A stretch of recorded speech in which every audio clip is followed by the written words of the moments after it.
Bit of a beast, isn't it? Yeah, I don't know if it looks more like a climbing frame or a torture device. So the reason that we have this monster contraption, shall we call it, is because today we're going to plasterboard our 14-foot high vaulted ceiling. So we've now finished up the first fix for the lighting. Well, the lighting that's going to be in the ceiling anyway, there is going to be more, but because we knew we wanted to plasterboard, we've now installed all the conduit and cables for all of the downlights that we're going to have on both sides of the pitched roof, as well as our feature pendant that's going to be hanging down. So we've already discovered the first problem with our plan today. This is a plasterboard lift. So what you do is lift the plasterboard up, put it onto here, rests on this. You then turn this horizontal. Oh, like this? Like so. Then turn the handle to crank it and it basically does the lifting for you, pushes it straight up into the roof where you can then screw it. So the problem is that this stirrup here, all the way to the back, is actually wider than our gap between the wall and the purlin and the ridge beam. So it ain't gonna fit.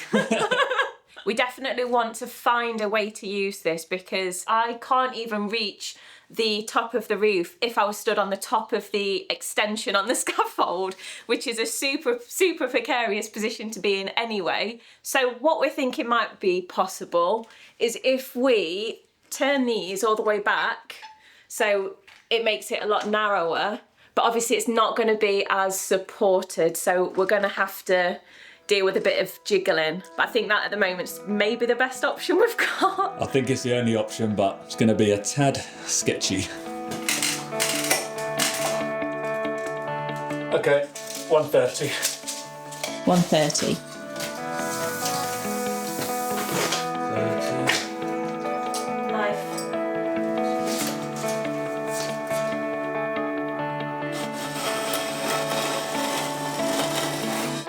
Right, so this is the scary bit where you need to try and break it and not let anything else break where you don't want it to. Whenever you see like pros do it, they just tend to give it a slight thing and it goes, so. Oh. Kinda going, but I don't know if I need to pick it up. Let me get closer. Oh, it's going.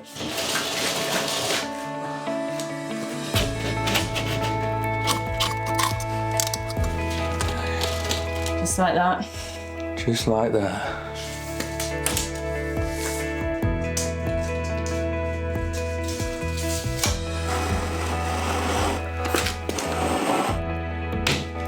Ooh.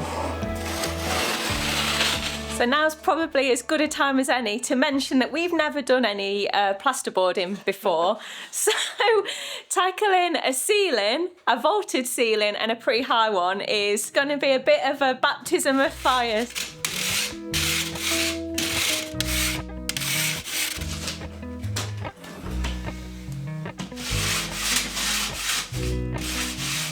Ooh, does a nice job, doesn't it? Yeah, it does. Smooth. It's a good little tool, this. I'm glad we got it because we nearly didn't. And you can do your feet afterwards. Plaster pedi. Trademark.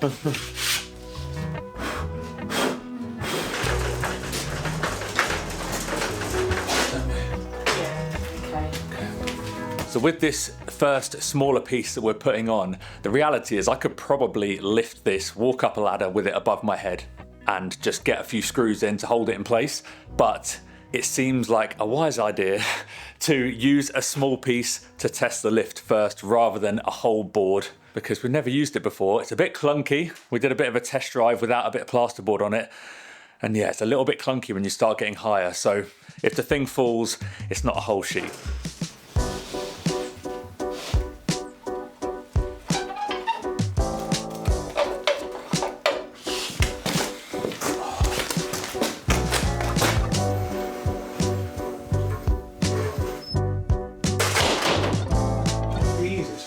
Christ. Keep going. Oh, we're not over far enough. We need to come over. That is meant to be in the middle of that Rafter. rafter. Like we physically can't get close enough. No. I feel like we're missing something. What would be the point of having it if it can only be for boards in the middle of the room? Yeah. Now I can't see the angle here, so.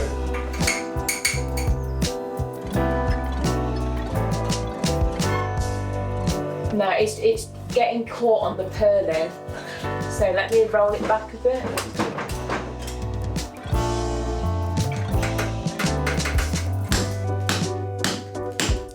Well, that didn't go quite to plan. We want to have the plasterboard overlap the wall so that we've got a point where the wall and the ceiling are going to meet that we can point up to, so it's a nice crisp edge. However, we've got a pinch point where one of the stones is sitting just that little bit too high. Really hoping that we're not going to have too many of these points as we go around the room, else that is going to slow the job down a bit.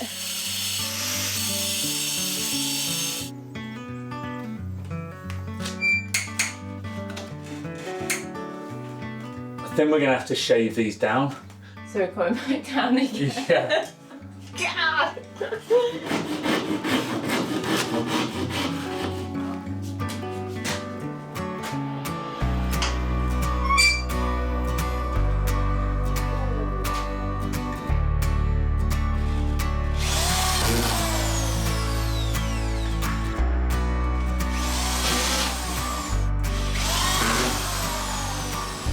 Is this the moment of truth then? Can we unwheel the wheel?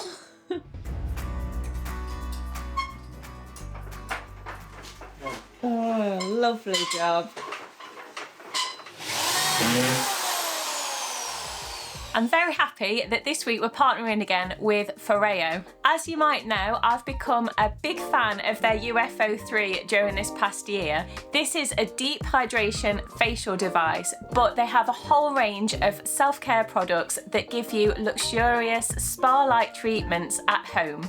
Right now, to celebrate Valentine's Day, they're running a huge sale on their website with up to 50% off. I think everybody enjoys a little bit of pampering, and the UFO 3 definitely ticks that box for me, especially after a dirty, dusty day on the build. It's become a staple in my routine and my skin has definitely thanked me for it. After I've used it, my skin looks a lot fresher and more even, and it feels a lot softer and more supple.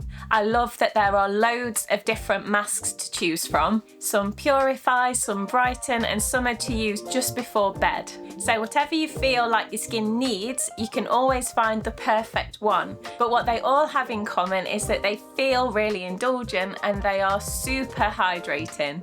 Each mask has got its own individual guided treatment in the app, so it tells you what the active ingredients are doing, how the different LED colours help your skin, along with the warming and cooling technology in the device. Whether you're looking to indulge someone special this Valentine's Day or maybe even yourself, now's the perfect time. Click our link in the description to enjoy up to 50% off. Plus, if you use my code 10LIVE, you'll get an additional 10% off. Well, it was a bit painful how long that took. There was a lot of tweaking. I've had to take a few stones out. We had to chop it down a little bit, but it's in, sitting nicely. So yeah, I think we just need to press on and do the rest. Hopefully the rest can go up a bit smoother. The biggest problem that we had there was the stones. On reflection, it probably would have been a better idea to have done the first fix electrics, put the plasterboard up, then have built the stone up inside and just gone straight up to it. But you live and you learn. You know, that's the whole reason why we're doing this project before the main house, is because we can make mistakes like this on a smaller scale, get to understand things a bit better, because we're a pair of novices. So every day is a school day. But yeah, let's see if the next piece goes a little bit smoother.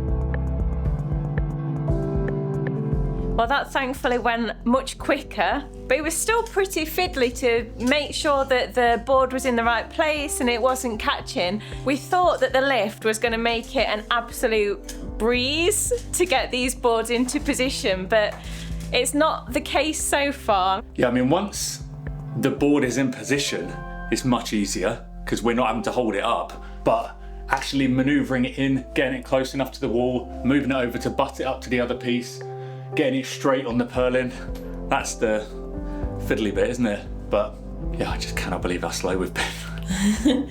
We're getting quicker. Yeah, we need to get something up our bums.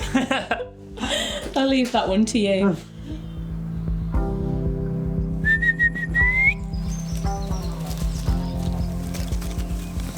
Never done. Good girl.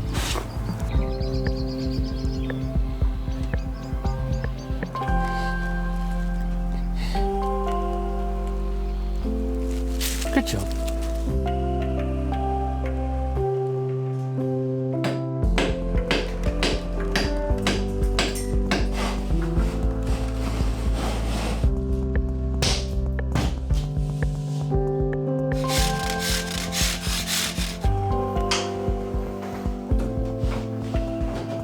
Pretty tricky trying to do this by myself. It's definitely easier having Victoria manning the lift and me kind of scurrying around and pushing it to where we need it. However, even if Victoria was here now, I've realised there's a bit of an issue in the way we've done it. I need to be able to push the plasterboard over the edge of the wall on the gable, but also have it slot in next to the middle piece and butt up to that.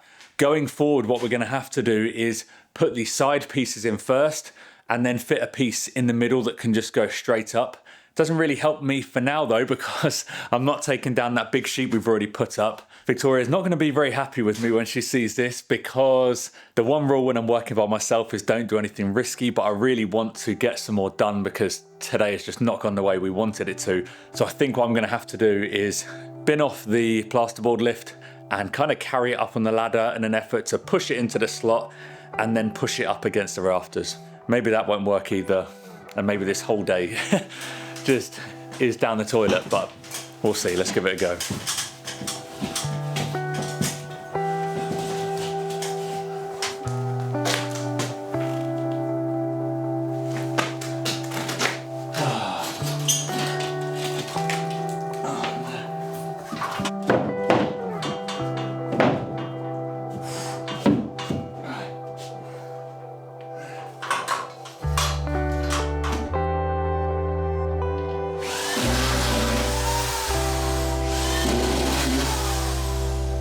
Well, I got there in the end, but honestly, I don't know if it was worth my while, because I sort of damaged the board a little bit getting it up, and I couldn't quite get it dead straight because obviously I was propping it up, trying to get the drill, screw it one-handed. It's in, but it's on a bit of a wonk, which means there's going to be more that I need to fill, a bit more work down the line, but whatever, it's one sheet.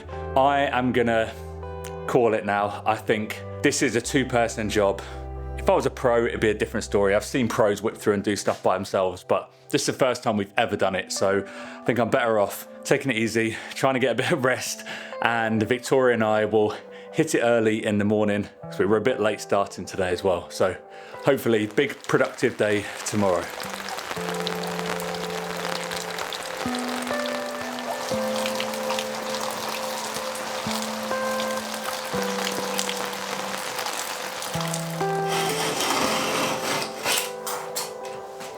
Okay. Karate.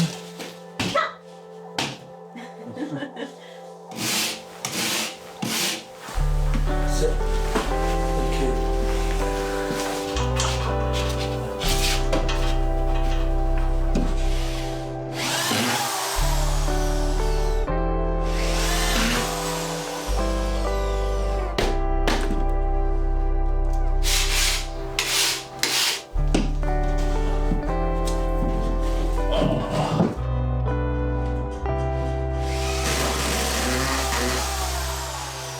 We've made the call, and unfortunately the drywall lift is getting demoted. We got it because we thought that it was gonna make the whole job a lot smoother, a lot easier to handle, but it's just not panned out that way. We're just going to work with smaller boards so that we can both be up on the scaffold and hold them in position. It does mean that we're going to have more joints, more mud and taping to do. And we discounted that before because ideally you'd work with as big a boards as possible. But right now it's just slowing us down too much and we just need to get on. Packing it down will also give us a little bit more floor space, which we are always short of in here.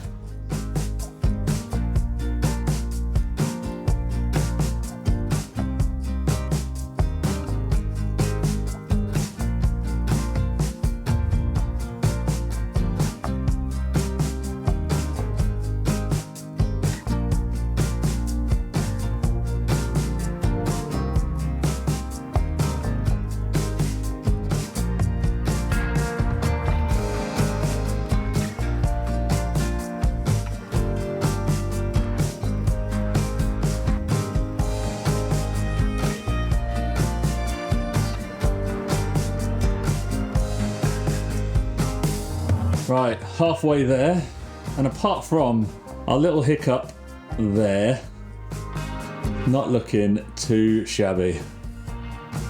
And if you're wondering why our plasterboard is blue or green, whichever way you see it, instead of the normal white colour, that's because this is plasterboard which is, it's not water resistant. Maybe they call it moisture resistant, I'm not sure, but it's designed for bathrooms and kitchens. And although we are going to have a lot of ventilation in here, our kitchen, which is basically where I'm going to be stood now, is going to be open to the rest of the room. Plus the bathroom's obviously going to let moisture out into the room. There's also going to be 2 humans, 2 dogs living in this small space. So we just figured for a couple of euros extra per board, we'll go for the moisture resistant ones and try and keep as much of that void above the plasterboard where the electrics and things are as dry as possible.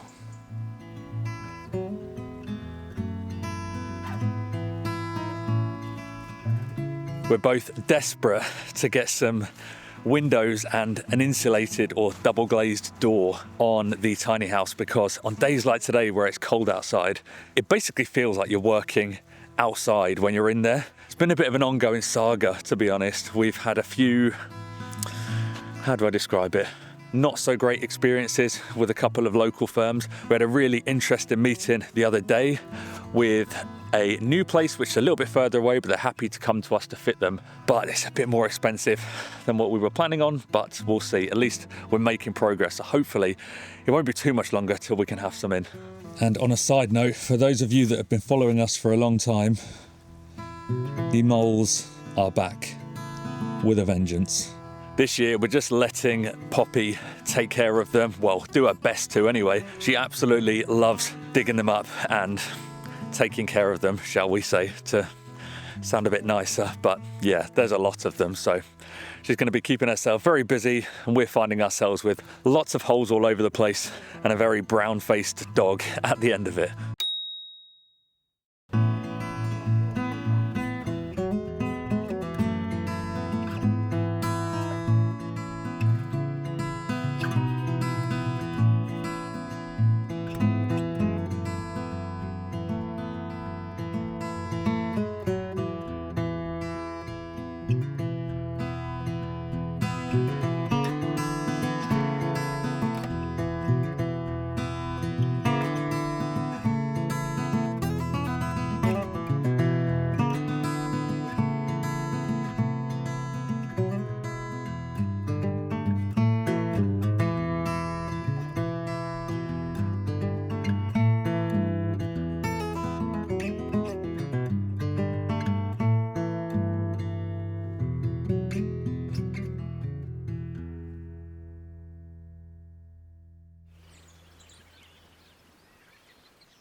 So this morning we've been finishing getting up the rest of the plasterboard and we're nearly there. We've got one more small board to go. We didn't bother filming the rest of it because we really got into our groove, and I think you've seen us put up enough plasterboard for 1 week. Final one. Thank goodness for that. It has been absolutely brutal on the shoulders. Yeah. Back, neck, yeah. everywhere. I feel like my shoulders should be something like this.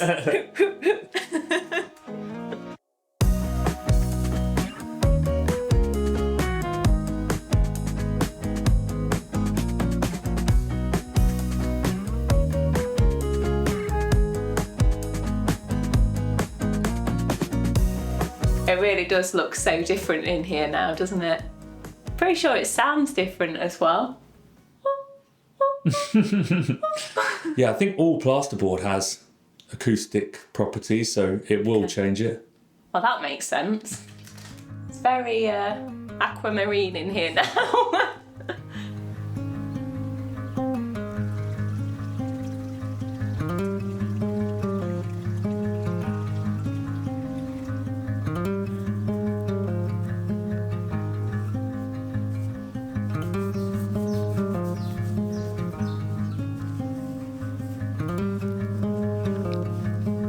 Well, the plan had been to get the plasterboard up and then pre-fill all the areas where we've got big gaps, where the tapered edges meet the butt edges, but it was a bit more labour intensive than we thought it was going to be because we obviously couldn't use the lift. We're both a little bit achy and a bit sore, and it is the most beautiful day, so now that the board's up, it didn't take much convincing for us to skive off. Plus, the dogs have spent a lot more time indoors than they normally would have because, you know, we're working up a height with things that might have dropped. And the last thing we wanted was for one of them to walk in as potentially a piece of plasterboard was dropping. So we're spending a bit of time with them, having a nice little afternoon outside, catching some rays, enjoying some canine friends. And getting wet pants in the process. The grass is so wet.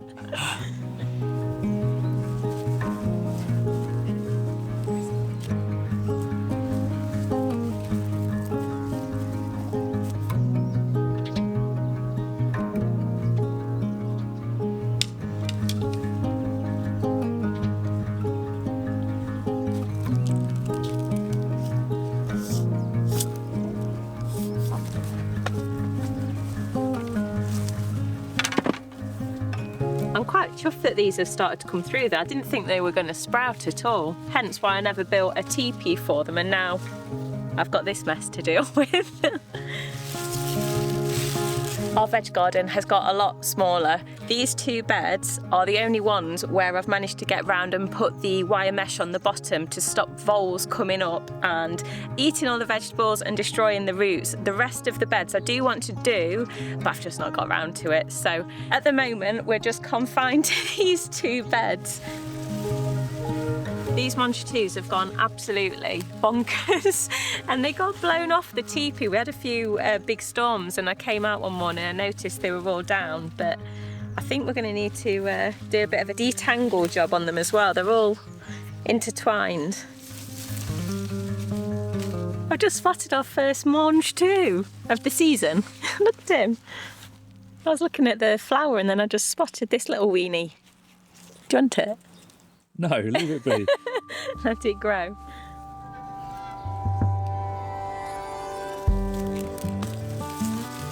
Oh, you know what I've just remembered? I made that cake last night. Do you want a bit? Oh, a bit of brownie. Yeah. All right, I'll go and grab it. You carry on, detangle it.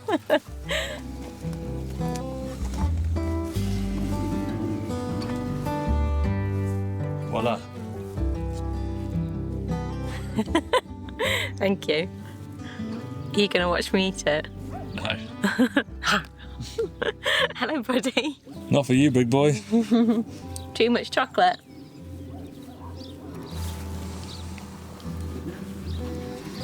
Oh, look at that. Lovely stuff. Okay, well, we're going to slack off even more. And thanks for watching us drywall. We'll see you next week. You're out of control.